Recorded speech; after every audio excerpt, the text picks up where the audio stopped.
Good morning sir. Good morning. Good morning क्या sir. PPT and voice proper audible? जी sir, जी आ yes रही है। सर। जी सर, जी sir. Okay okay, good good, thank you. जैसा कि आप लोगों को विदित है कि पिछले एक हफ्ते से हम लोग एनिलेशन ऑफ कास्ट के रिगार्डिंग में चर्चा पर चर्चा कर रहे थे। तो पीछे हमारे कई साथी वक्ताओं ने इसके बारे में अपने विचार प्रस्तुत किए। तो उसी संदर्भ में आगे आगे हम बढ़ाते हैं। तो सबसे पहले जानते हैं कि अब आज जिस जिस मुद्दे पे हमको बात करना है, इसका पूरा एक निष्कर्ष एंड कंक्लूजन के साथ साथ भी रिमेनिंग पार्ट है, उसके बारे में डिस्कशन करेंगे। बेसिकली आप लोगों को बहुत बहुमूल्य समय जायज हो चुका है लेकिन हमारे साथियों के द्वारा, लेकिन बहुत ज़्यादा मैं समय तो नहीं लूँगा, ब्रीफ में अपनी बातें रखूँगा, लेकिन जो भी होगी क्लियर कट हो जाएगी।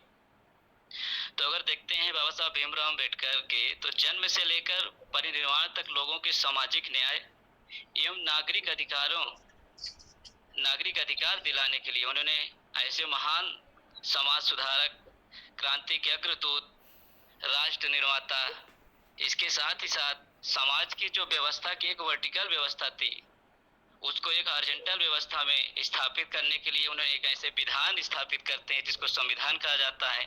ऐसे महान राष्ट्र आधुनिक निर्माता बोधिसत्व बाबा साहेब डॉक्टर भीमराव अम्बेडकर को मैं सत सत नमन करता हूँ, वंदन करता हूँ। उनके इसी कड़ी में जैसा कि हम लोग जान रहे हैं कि उनके जो एक एनिहिलेशन ऑफ कास्ट, जाति का विनाश, जो कि उनके संघर्ष का महत्वपूर्ण चिंतन ग्रंथ है, उसके बारे में जान विचार विमर्श कर रहे थे। उसी कड़ी में आगे हम बढ़ाते हैं। इसके पहले हमारे साथी इंद्रेश मौर्य जी ने बहुत विस्तृत रूप से इसके बारे में रूपरेखा तैयार करके जो आप लोगों के सामने प्रस्तुत किया, वाकई में बहुत ही काबिलियत तारीफ थी।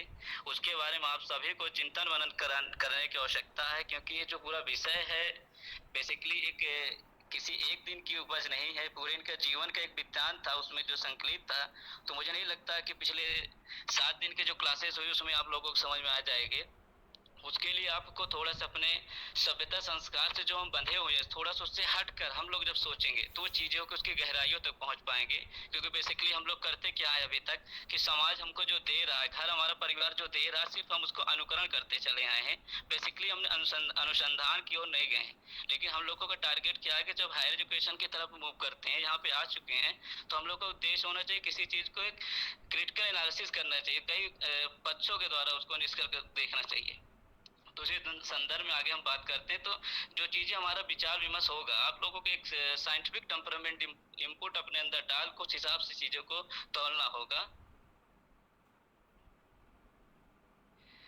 आगे देखते हैं कि जैसे चातुर्वर्ण एक घिनौनी व अव्यवहारिक व्यवस्था, अभी तक जो भी व्यवस्थाएं एनिलेशन कास्ट के बारे में साथी हमारे देश जी ने बताया कि उसका एक निष्कर्ष स्वरूप यही देखते हैं कि जो आर्य समाजियों द्वारा जो एक चातुर व्यवस्था स्थापित थी, एक समाज के को लोगों के लिए एक अनुकरण करने के लिए, एक स्थापित करने के लिए किसी एक विशेष वर्ग के द्वारा स्थापित की गई थी। तो जब उसमें देखते हैं तो बाबा साहब उसके निष्कर्ष स्वरूप कहते हैं कि मेरा रोम रोम इसके खिलाफ विद्रोह का भाव रखता है, यानी रोम रोम विद्रोह का भाव रखता है।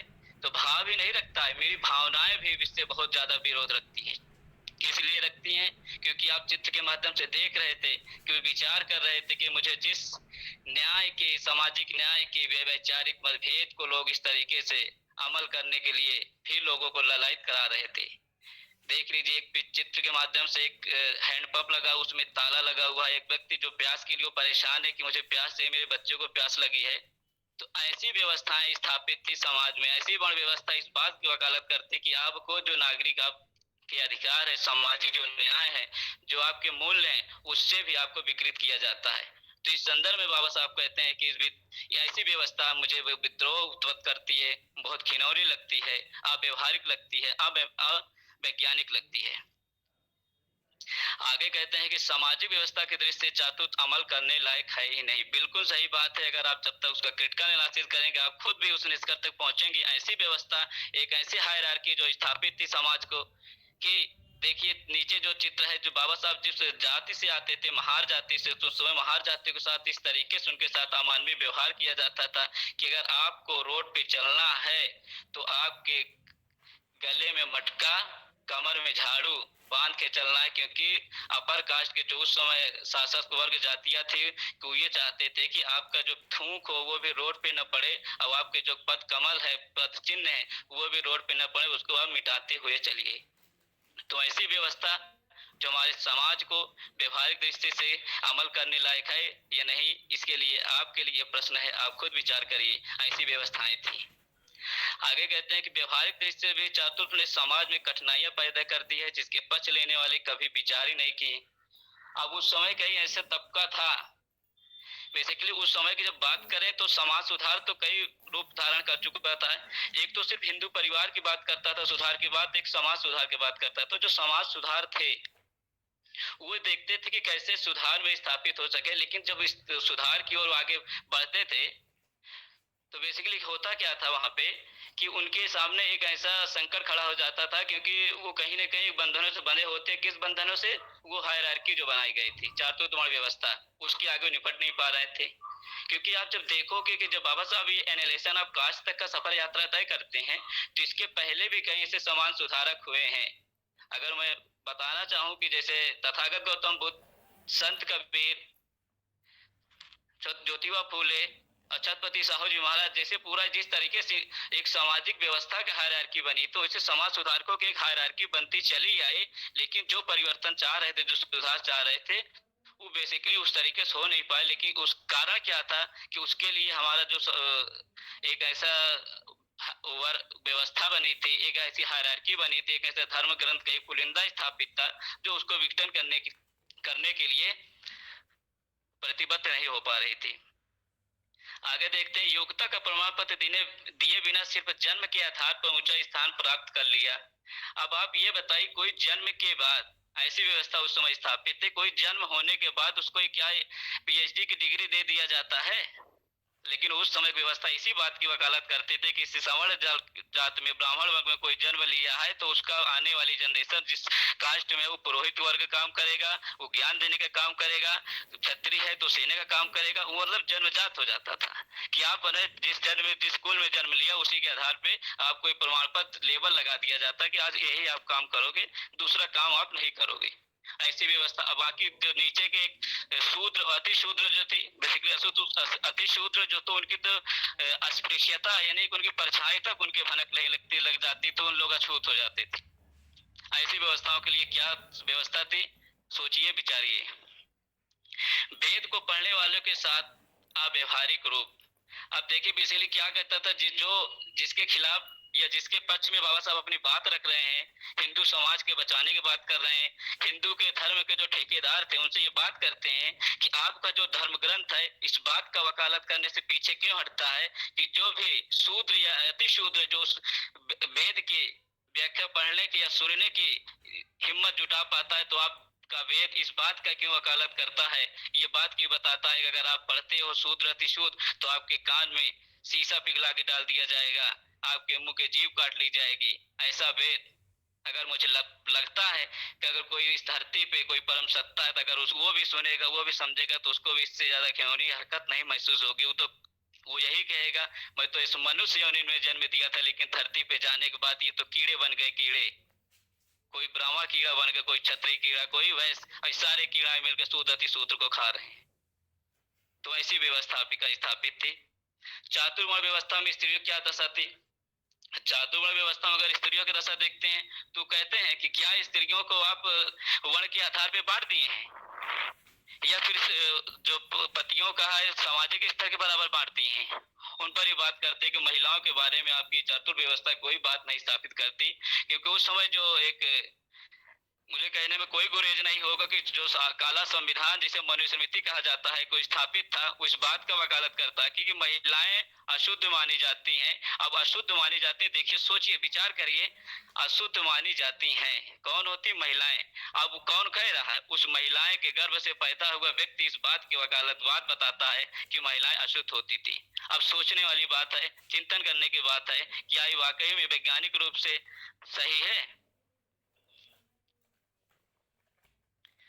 अब आगे देखते हैं कि समाज को लकवाग्रस्त व लगभग मुर्दा बना देने वाली व्यवस्था, सबसे दोषपूर्ण व्यवस्था। अभी जो समाज की चातुर्वर्ण्य व्यवस्था थी, समाज के लिए बहुत ही दोषपूर्ण, बहुत ही अमानवीय व्यवहार, अवैज्ञानिक करने के लोगों को उतावला करते थे। यदि मान लिया जाए चातुर व्यवस्था व्यवहारिक है तो इसे प्रयोग में लाया जा सकता है।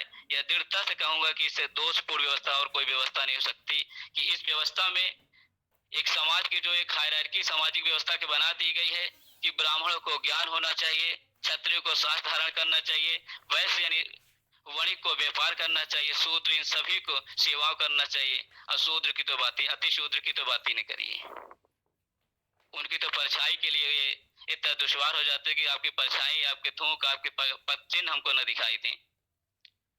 तो ऐसी व्यवस्था कहते हैं कि जो समाज को लकवाग्रस्त बना देगी। इस समाज की लकवाग्रस्त व्यवस्था से क्या संपूर्ण समग्र के जो समाज के एक स्वरूप होता है का वो स्थापित होगा? तो ऐसा नहीं हो पाएगा। आगे है, एक वर्ण के असहाय होने पर दूसरे वर्ण की रक्षा कैसे। अब बात करते हैं, जो वर्ण व्यवस्था थी ये बात का प्रतिस्थापित करती थी कि जो ब्राह्मण वर्ग है वो ज्ञान देगा, जो क्षत्रिय है वो शास्त्र को रक्षा करेगा, वैश्य जो व्यापार करेगा, और शूद्र जो सबकी सेवा करेगा। अब एक प्रश्न ये उठता है कि ये बताइए कि हो सकता है कि जो हमें शिक्षा दे रहा है या फिर जो हमें ज्ञान दे रहा है, जो पुरोहित वर्ग का काम कर रहा है, वो बेसिकली कहीं दोषपूर्ण हो जाए तब क्या स्थिति होगी? उसके लिए आपको क्या व्यवस्था है? जो रक्षक जो हमारा सेवा कर रहा है, अगर वो निष्पक्ष और निस्वार्थ भाव से सेवा न करे, उसके रक्षा करने में कोई समस्या आ जाए तब क्या होगा? जो व्यापार है, व्यापारी वर्ग वैश्य वर्ग है, अगर वो व्यापारी अगर निष्पक्ष और निस्वार्थ भावना से अपना काम न करे तो उस कड़ी में क्या होगा, उस संदर्भ में क्या होगा, उस परिस्थिति में क्या होगा? तो इसलिए ऐसी सामाजिक व्यवस्था होनी चाहिए, सभी के लिए समान, सभी को एक धागे में पिरोया जा सके, यानी समाज की एक हॉरिजॉन्टल यानी कि एक क्षैतिज व्यवस्था स्थापित होनी चाहिए। इसलिए बाबा साहब कहते हैं कि चातुर्वर्ग के समर्थकों को ये विचारणीय प्रश्न है, उनको विचार करना चाहिए। जो भी इस चातुर्वर्ग व्यवस्था के काल्पनिक घटनाएं, काल्पनिक आधार पे उसके धर्म के ठेकेदार हैं, उनको ये सोचना चाहिए कि जो व्यवस्था आपने स्थापित किया है क्या ये सही है या गलत, इस पर आप विचार करिए। क्योंकि बेसिकली बाबा साहब को बुलाया किस लिए गया था? वो चाहते थे कि समाज में जो हिंदू समाज विकृत हो रहा है उनको जोड़ा जाए। तो वो कह रहे थे जोड़ा तो जाए, बिल्कुल सही बात है, लेकिन कैसे जोड़ा जाए इस पर आप विचार अमल करिए, तब जाके संभव हो पाएगा। फिर अगला है कि भारत में सामाजिक क्रांतियां क्यों नहीं हुई। बाबा साहब इस बात की बात करते हैं कि भारत में सामाजिक क्रांतियां क्यों नहीं, कि समय समय पर दूसरे देशों में, विदेशों में इस तरीके से बहुत सी क्रांतियां हुई, लेकिन भारत में ऐसा क्यों रिवॉल्यूशन नहीं हुआ?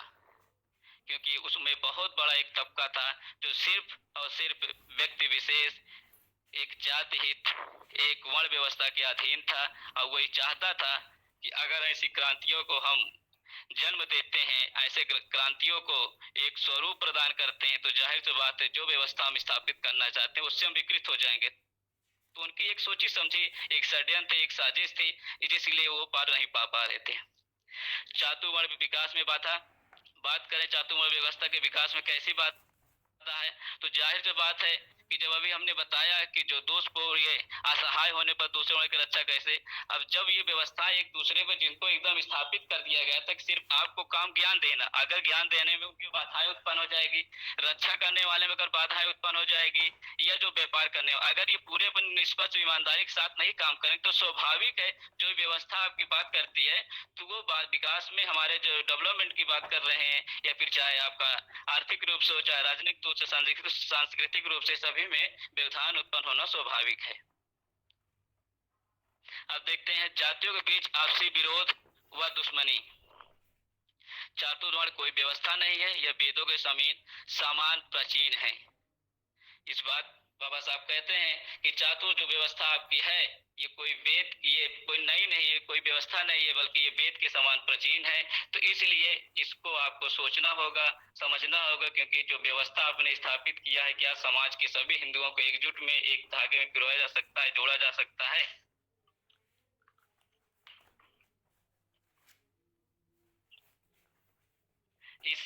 इसका आधार आर्य सामाजिक व्यवस्था है। अब होता क्या कि जातियों के बीच आपसी विरोध तो ये बताते हैं कि इसका आधार आर्य सामाजिक व्यवस्था है।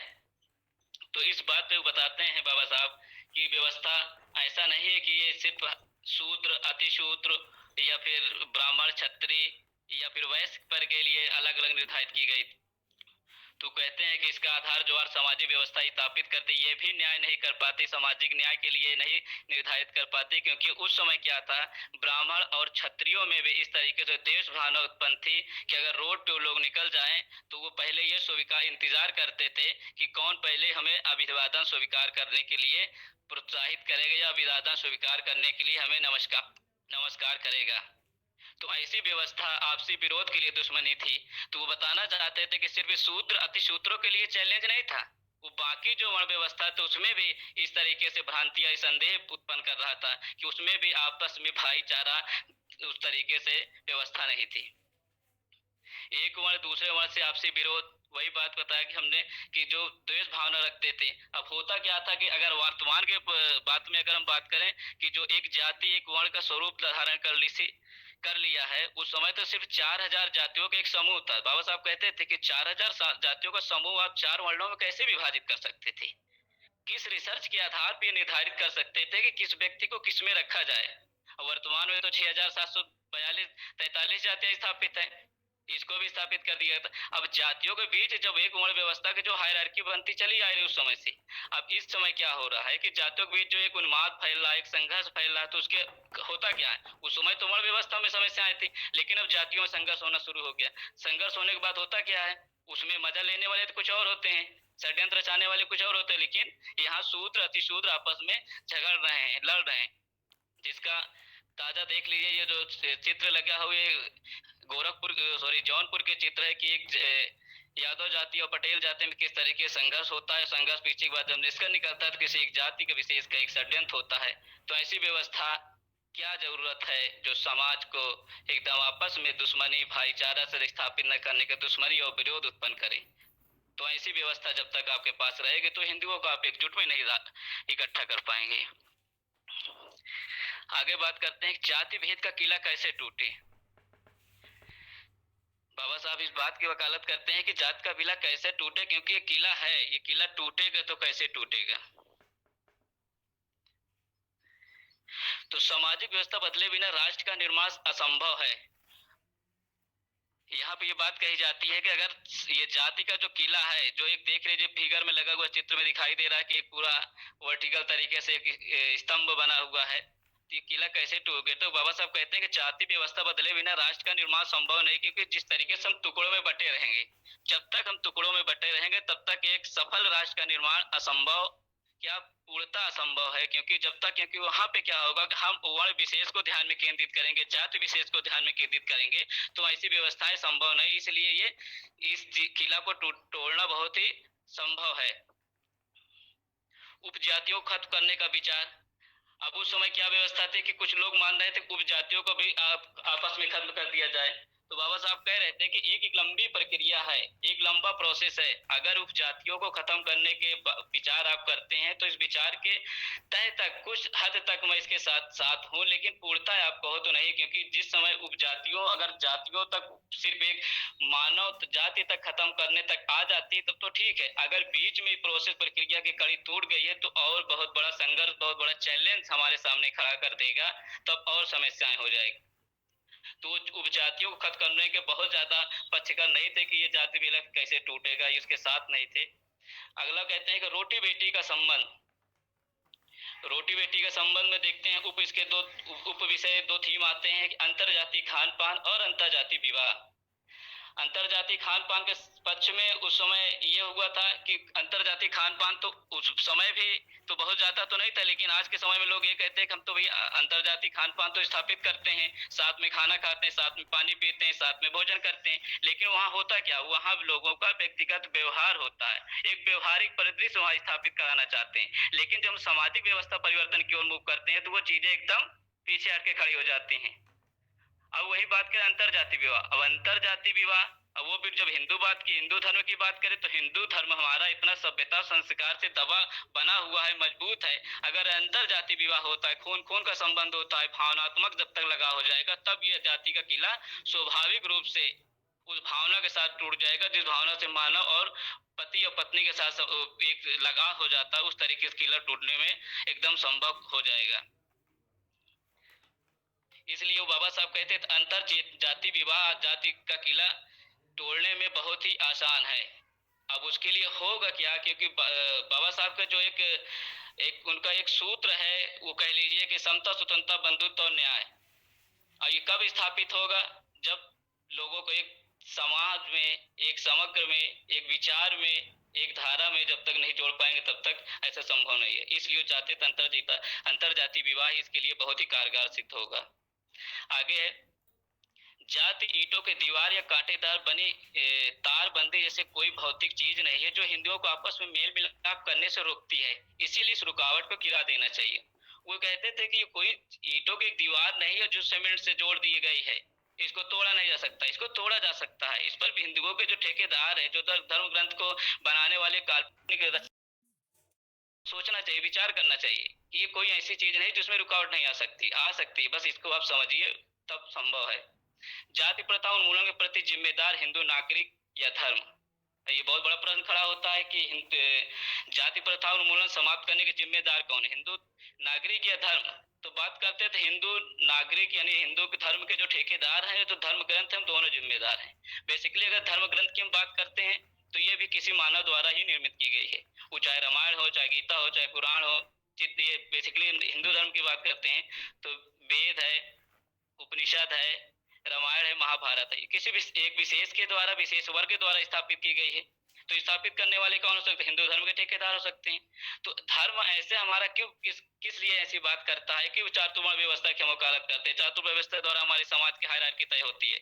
तो धर्म हमारा जिम्मेदार है, लेकिन धर्म को अंतिम मूर्त रूप प्रदान करने के लिए कौन काम किया, वो हिंदू धर्म के ठेकेदार लोग काम किए हैं। तो इसलिए जाति प्रथा दोनों जिम्मेदार हैं। हिंदू धर्म के जो नागरिक है